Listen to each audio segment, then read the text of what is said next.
my story has more to do with inflammation and the body together with the periodontium. So hopefully, are you having any questions separating the two storylines? I guess if this was a binge watch show, you would see, you know, both those storylines interwoven with each other.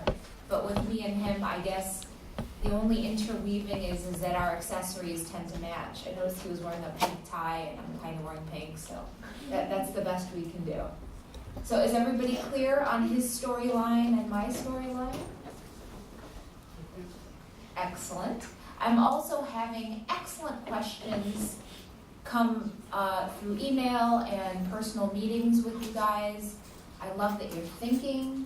I love that you're putting pieces together with stuff that you've seen in life and stuff that you read on your own. This is a really great class. I'm enthusiastic. Are you guys? Yeah. Are you guys feeling good about each other? Okay. All right, so we've been discussing now inflammation and how it relates to the body. And I think that connects maybe a little bit to your small group discussions, right? Okay, so then now we'll continue with bleeding on probing and kind of touch base back to some concepts that maybe Nabil's taught you and maybe some concepts that I've gone over with you in the past about inflammation. I like the slides in my lecture and I want you to see them. Can we turn those backlights down? I know you're getting better at being the control guy, aren't you? Yes, you are. You're growing. Like for some reason, sometimes like I can do these, and sometimes I can't. They're haunted, I know. There you go. Is that too much? Well, how about turn them down now? Let's see where we are. Yeah. Is this okay? Is the class all right with this? Okay, let's leave it like this. So as we've discussed inflammation, and as we've discussed the importance of probing, what are your thoughts going into it on bleeding on probing? Or for whatever shadowing experiences you've done prior to coming to dental school, what are your understandings of bleeding on probing?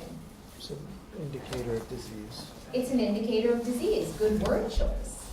Excellent. So indicator of disease. Is it a statistical indicator? Is it a clinical indicator? Clinical. Is it the best indicator possible? No.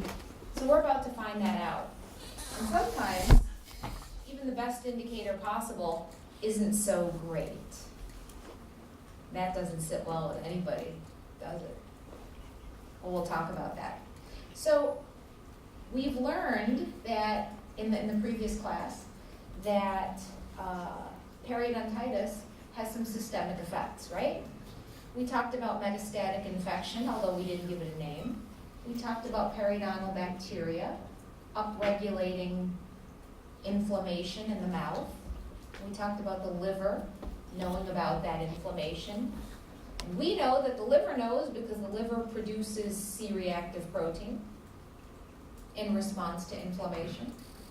And we also talked about some cytokines being upregulated and circulating through the body. We also talked about some shared susceptibility.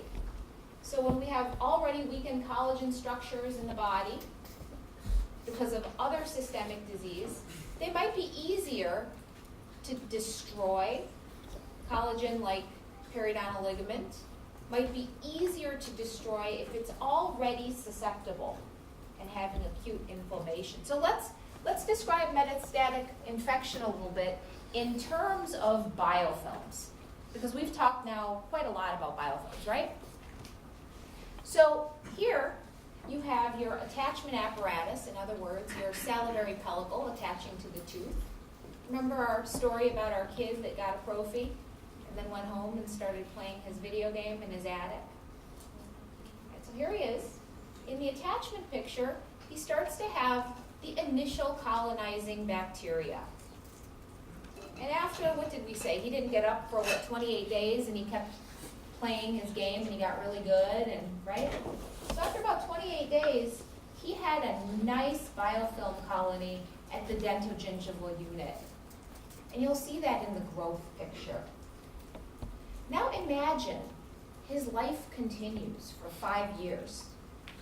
And imagine that growth colony starts to get interfered with. And part of it breaks off. And that's the dispersal and detachment picture. So part of that bacterial colony, because of trauma, because maybe he hit it with a Tostitos, broke off and went into the space around it. All right, so now, as you're thinking about that, let's zero in one more time on what's happening at the dental-gingival unit, at the dental-gingival junction, which now you should understand from Dr. Basada's lectures. You should understand the anatomy of the dental-gingival junction a little bit. Does anybody need a refresher? Pretty good? Yeah, I know, I count on him for that. I'm glad you're good. So here, subgingivally, we see that the plaque now is extending into the subgingival environment. We start to see that the pocket depth is increasing. We have a 4 to 5 millimeter pocket. And we're starting to lose some of the attachment apparatus at the dentogingival unit, on the order of about 1 to 2 millimeters. We'll give that a precise name here soon.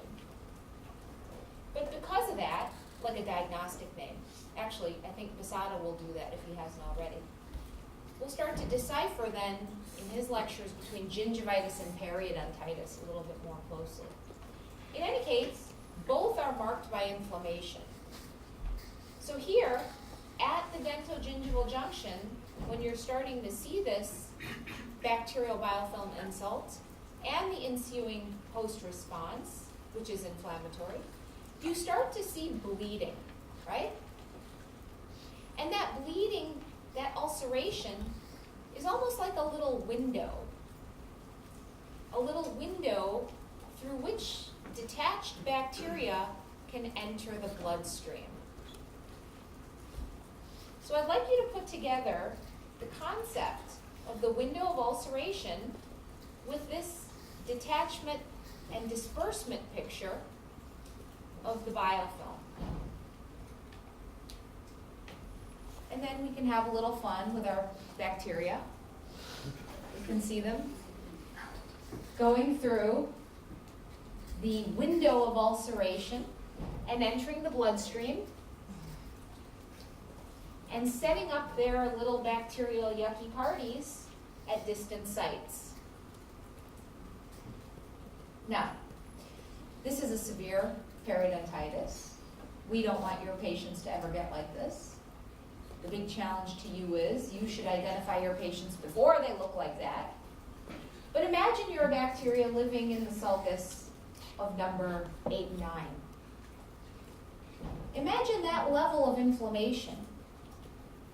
And imagine then the enormous opportunities for bacteria to enter through ulceration spaces. All of a sudden, our cute little cartoon of bacteria sitting in a little boat traveling around the body isn't just so imaginary anymore, is it? You can see that those little guys have lots of opportunity if inflammation is this bad, right? Of course, we don't want it to be this bad, but you should get the picture when I show you such an extreme example. So here we have our bacteria. Oh, let's just go over our periopathogens. What is their shape? Rod-shaped, also known as bacillus. Are they aerobic or anaerobic? Anaerobic. And are they saccharolytic or asaccharolytic? Asaccharolytic. Very good, very good. And do we know any of their names? T. denticola, thank you. T. forsythia. What's the P one? There's a P one. P. gingivalis, thank you very much. You guys are on track for the exam. Good, good. There's never going to be a surprise what I'm going to ask you on the exam because I beat it to death. I really do. So here we have our periopathogens going through the bloodstream with our red blood cells and our white blood cells who try to attack.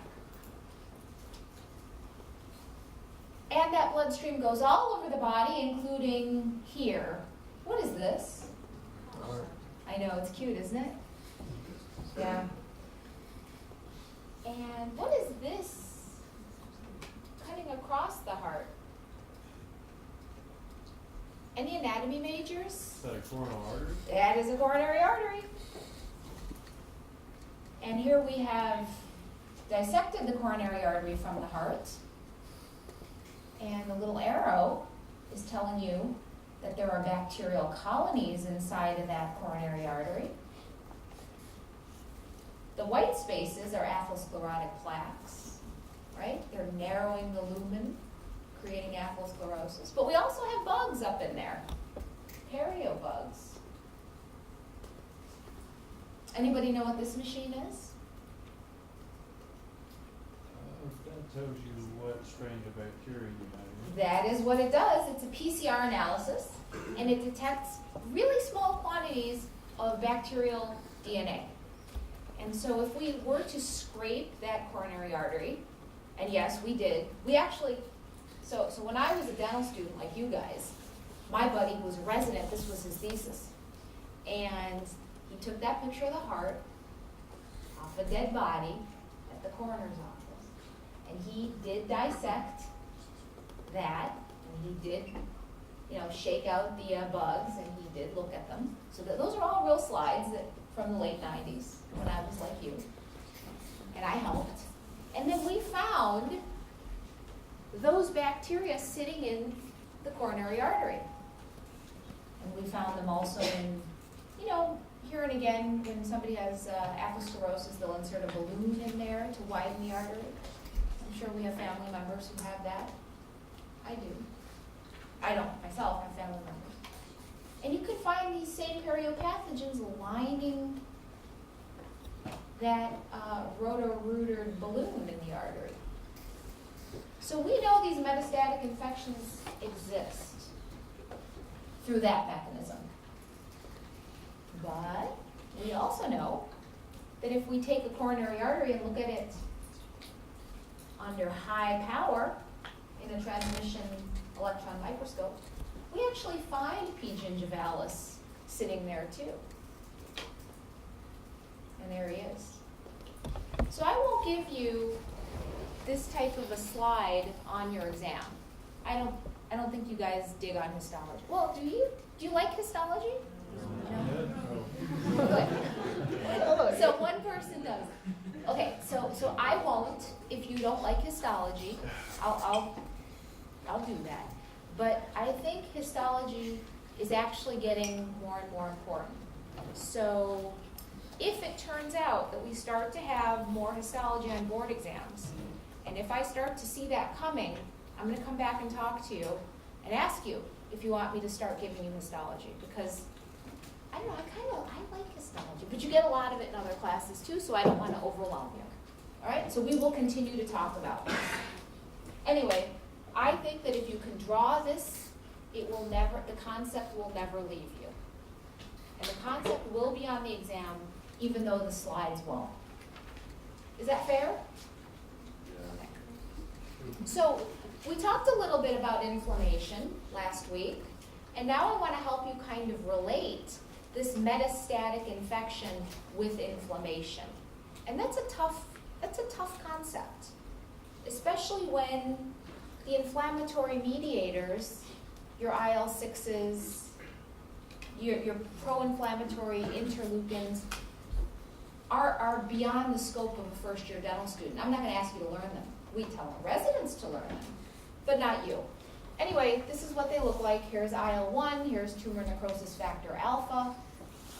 You don't need to recognize them. They won't be on any slides, but you should know that the inflammation cascade involves a number of signaling mechanisms. And that these signaling mechanisms are read by the liver, and then the liver produces CRP. And all of that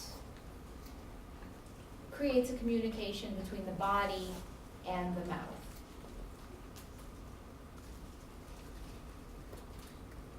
Okay, back to inflammation in the mouth. So as we look then at the dentogingival junction, we find our bacteria here in the sulcus, and we find our junctional epithelium, right, in the dentogingival unit. And we start to see that the body starts its attack to this bacterial insult. And part of that attack then involves inflammation.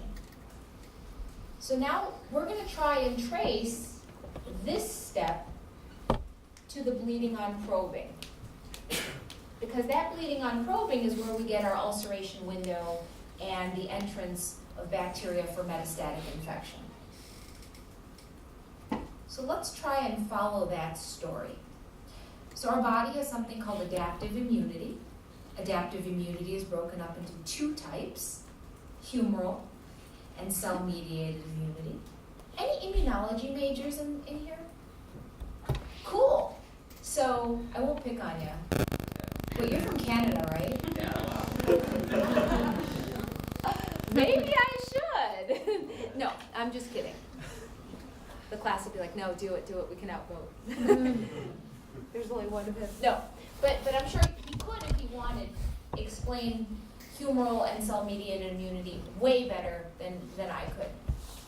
But I think just for the scope of the class, we need to understand the key player in humoral immunity is the B lymphocyte.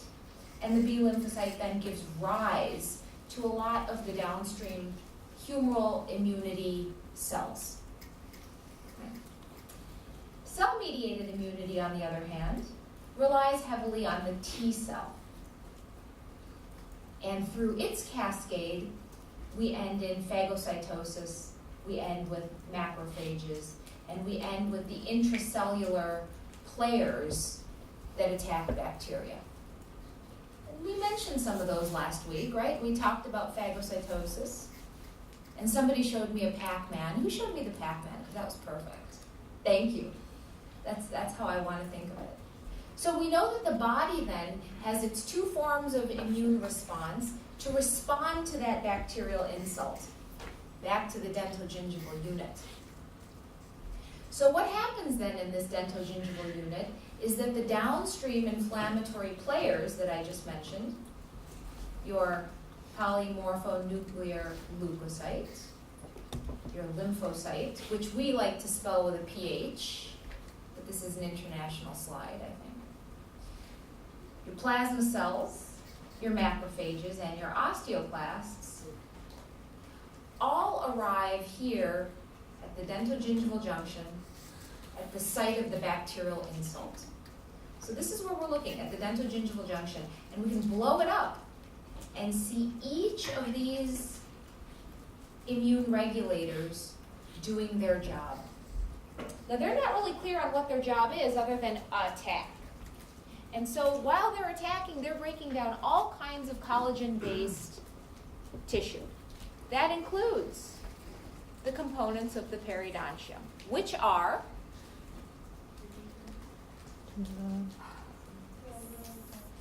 Periodontal ligament, Periodontal alveolar ligament, gingiva, bone, cementum. gingiva, cementum, and what's the last one? Alveolar mucosa. Very good. Again, I keep returning to those basics because those are the things that are going to be on your exam. No tricks, not from me. What's the cereal commercial? Tricks over kids. Tricks over kids. Okay. Another look at the dentogingival junction, in case the previous slide was not detailed enough. We can get into more detail with more complicated inflammatory mediators. IL-17, 23. We can talk about osteoclasts and hydrolyzing the bone at their ruffled border.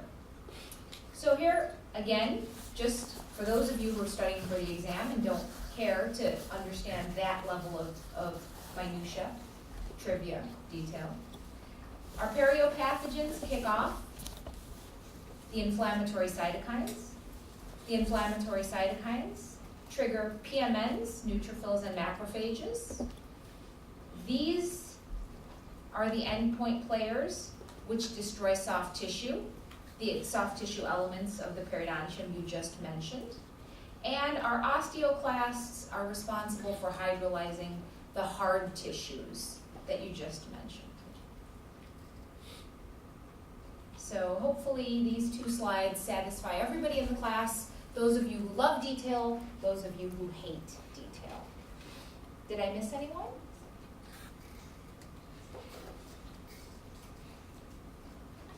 Now, just to keep us connected with the concept of inflammation, let's take a look at the homeostatic balance between health and periodontitis. And I'm using periodontitis and not gingivitis because I want to compare extremes so that you get the idea of what's happening. Because the idea is more important than the minutia of IL-1 beta, TNF alpha. I mean, unless you're a resident, then you better know. Because if you don't pass boards, I look bad. So, no. I hate looking bad. Okay, so in health, you have a low burden of pro-inflammatory cytokines. Instead, you have a high burden of anti-inflammatory cytokines. In periodontitis, this completely shifts. The body's host response then creates a heavy burden of these pro-inflammatory cytokines and a lower burden of the anti-inflammatory players. So if you're one of those who loves detail, you can learn the names, but probably the only thing on the exam and probably even on boards is understanding the shift from the anti-inflammatory in health to the pro-inflammatory in disease. And gingivitis falls somewhere in between and waxes and wanes between these 2 extremes. Now, you've had a lot of emphasis on evidence, is that correct? Yes. Yeah, she says with a sigh. I know, but evidence is important because, you know, although evidence gets heavier and heavier every day, and I'm sure you've seen this when you shadowed in different offices, the evidence is often very difficult to bring to a specific patient when you see the dentist sitting there trying to solve the problem for that patient, right? Because there's a whole bunch of general knowledge on the subject, but this patient, well, let's see. Maybe he has diabetes, maybe he's older in age, maybe he's allergic to amoxicillin. Where's the literature that applies just to him, right? It's not so easy when you translate what you've been doing in your small groups to the patient sitting in your chair, is it? So when it is easy, we like to do it and hammer it, and this time it's easy. So the Academy of General Dentistry has a journal called the Journal of the Academy of General Dentistry, and right? And since you guys are studying to be general dentists right now, I wanted to bring this article, which is still considered recent, even though it's now 6 years old. And it highlights the importance of bleeding on probing, especially in the era of the oral systemic connection. And it is actually very current because this month's JADA returns to it. And JADA is our flagship journal, regardless of which branch of dentistry you're in. So bleeding on probing is historically one of the traditional parameters that we use to measure health versus disease. And that's why we harp on it up in the sim clinic, and that's why you have to really chart it down every time you examine your patient. And here you see on the mesial, the molar, we have some nice bleeding on probing. And by nice, I mean you can't argue it. It's never nice, is it? And it is an indicator of subgingival inflammatory response to bacteria. Because when you scratch your skin, you don't start bleeding, do you? I mean, I guess you would if you have psoriasis, another chronic inflammatory disease, dysregulation of the host response. But if you, other than that, you don't just spontaneously start bleeding, right? Same way, when you were to probe a healthy sulcus, it ought to not bleed. Only in the presence of that inflammatory response would you have bleeding on probing. And this then, since 1979, how many of you were even born in 1979? Yeah, me neither. Let's go with that. Since 1979, we've known in dentistry that this is a reliable and objective parameter with which to address inflammation. So it's old news. It's nothing new, except that evidence is there to affirm and reaffirm what we know and what we think we know. So because bleeding on probing has been affirmed and reaffirmed with regularity, we count it as an indicator. Is that clear for everyone? Mm-hmm. You look like your head's going to explode. Well, Don't let that happen, okay? just trying to get clear, so the bleeding comes because the inflammatory response has made the sulcular epithelium thinner, or because it's brought in more blood in a response to the call for raw materials? Or Both. what? I'm getting to that slide. Okay, You're jumping to the histology, which your class doesn't like it, but it's coming. okay. But for now, I just wanted to support the statement that BOP is an indicator and the historical context of it. But we talked about this upstairs, right? Wait, who did we say is the strongest person in your class? Keith. Keith, right. Where's Keith? Keith, can you just show me your guns? Because I am not the strongest person in your class. But if I probe my patient and you probe your patient, we need to have the same bleeding on probing score. And that's why we need to be practicing in the sim clinic. But we also need to know what factors affect bleeding on probing, and that'll be an exam question. So again, the asterisks mean focus on this, it's an exam question. So the factors that affect bleeding on probing are how hard you push. And he can push harder than me, so we have to find a common ground. This whole class does. The degree of inflammation. So more inflamed will bleed more readily than less inflamed. The depth of the pocket, probably because the deeper the pocket, the greater the inflammation. Probably, but we haven't proved that yet. Repeated probing. So if I probe it, and then you probe it, and then you probe it, maybe it wouldn't have bled for me. But by the time we get to everybody in the class, that sucker's gonna bleed. Gingival thickness and width. How about hormones? How about a pregnant female? Yeah. How about drugs? Yes, thank you. No, I mean blood thinners. You think if somebody's taking a megadose of, I don't know, pick a favorite, Coumadin, aspirin, the ad with Kevin Nealon, I forget what that's called, and the golfer. They're all going to bleed more readily than somebody who's not on those meds. Somebody with a hemophilia, von Willebrand's factor deficiency, vitamin K deficiency. They're all going to bleed more. How about smokers? Bleed more or bleed less? How many say more? How many say less? Less people, why do you think they're going to bleed less? Vasoconstriction It's a vasoconstrictor. And what do you mean by vasoconstrictor? closes the veins. So the vessels are tightened up like a sphincter. That's one of my favorite words. I say it a lot. So, another important point that will be on the exam is the probe force. In this class, you need to know that it's 0.25 newtons. Upstairs, when we practice, it is thumbnail blanching pressure. So you have to be able to relate the two on the exam for this class. Every day when you work on a patient, you need to be able to do it. You'll do it on each other without, who asked me, aren't I gonna gouge my patient? You have to be able to do it without gouging your patient. With that, that's just with the perioprobe blanching, not like if you're pushing here, because it's a singular Correct. force. Okay. Correct. Make sure. Okay, so here we have it. And this comes back to your histology. So we're probing clinically.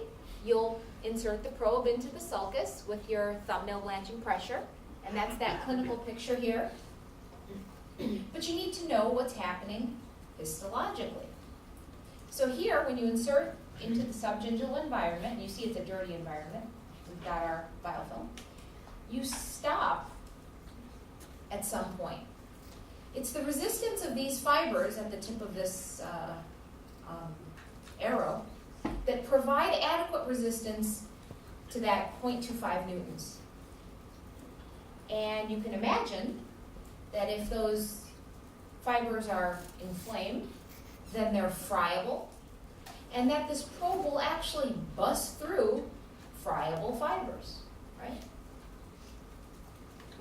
So this arrow actually indicates where the base of the pocket was, but because of the friability, the inflamed fibers, the probe actually extends beyond that, sort of busts through, and in that moment, because of the thin, friable tissue, we see the probe depth increase. We also see, because of the dilated vessels in the area, bleeding on probing. So to answer your question, it's both. It's the quality of the tissue and the dilation of the vessels. So we also need to make sure that when I probe on a Monday and I probe on a Thursday, I get the same number, right? So probing requires not only inter-examiner reliability and accuracy, but also intra. So when you measure your patient on a Monday or Thursday, we need to know that your thumbnail blanching pressure stayed the same. And that takes practice.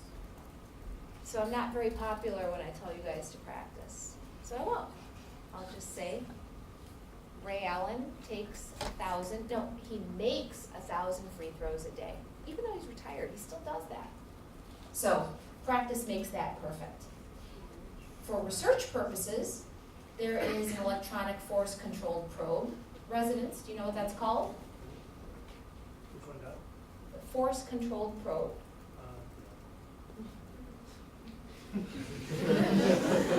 I'll let you look it up. And in that way, if you're doing a scientific study, something so unreliable as thumbnail blanching pressure can be made reliable. So here we're looking at a vessel. We're looking at calcified deposits here at the tips of these green arrows. And we're looking at the pocket wall. And I guess you also see the shield around the scope. So if you were to look deep down into a pocket, this is what you'd see. This is what, if your probe had a little eyeball on the end of it, this is what your probe would see when you insert it. Now, if things aren't so healthy, this view would quickly turn red and bloody because you've insulted the area and opened up those dilated blood vessels. So that you can better relate this histologic picture to the anatomy that Dr. Basada has been discussing, you can see here that the base of the pocket, the bottom of the crevice, leads to the junctional epithelium, the connective tissue fibers, and then the periodontal ligament, which leads then into the bone. your probe ought to stop at the base of the pocket, but in the situation where you have inflammation, it might bust through some of these friable fibers. Does that make sense? Excellent. So bleeding on probing again has been related to all those sources of error that we talked about. The force, me versus Keith, me being a wuss, Keith being not so much. We've talked also about the medications that the patient might be taking, how often we probe that site, making that patient sit while every single one of us probes. So look at all the sources of error that we have. Plus a patient who maybe has a reduced periodontium. It's healthy, but it's reduced because they've had so much disease in their life. They might bleed differently too. So what we find here after doing a regression analysis is that in spite of having so many sources of error associated with bleeding on probing, it still tells us whether the site is healthy or not. So, based on the literature, can bleeding on probing be used as a prognostic indicator? What's a prognostic indicator? Something was negative of prognosis. Yeah. So, can bleeding on probing tell you, is this patient getting worse or are they stable? That's a prognostic indicator. And I hear yes. So you're saying bleeding on probing can be used as a prognostic indicator? I would agree. It can, and I think that makes a great exam question. So it has all those sources of error, and yet it's the best we've got when it comes to a prognostic indicator. Question? So do you have to take it twice with time in between them, or how do you know if it's getting worse? Well, you only know that something is getting worse if you examine it, say, at recall 1 and recall 6. So you have 6 months in between to see if you're getting worse. And you'll have that with your patients. Yeah, I certainly understand how BOP is diagnostic, but I'm not really sure how that can be prognostic. Is it So- just based on their lack of self-care? You Or- just sprint out in front of me. In second year, we talk about diagnosis, prognosis, and risk assessment. But I want to get the class kind of familiar with a modern dentist's role as something like an actuary, not only to diagnose, but also to reflect on risks for progressing disease. And you'll see that when you do your risk assessments in perio and your caries risk assessments in cariology. So although we aren't going to define yet what is the difference between a risk marker, a risk indicator, a risk factor, I'll tell you, it's statistics. I do want you to get comfortable with the importance of bleeding on probing, not only as a diagnostic tool, but also as a prognostic indicator. Is that clear? When you're doing a bleeding and not probing, and like you're reaching down to get the calculus, is bleeding also a sign? It's going to happen. It is going to happen? It's gonna happen. So that's normal? Yeah, well, it's not normal, Okay. because would a healthy site bleed? No. Right, so if you're flossing, you watch the TV commercials, if you're flossing and the floss is turning out red or pink, is that a healthy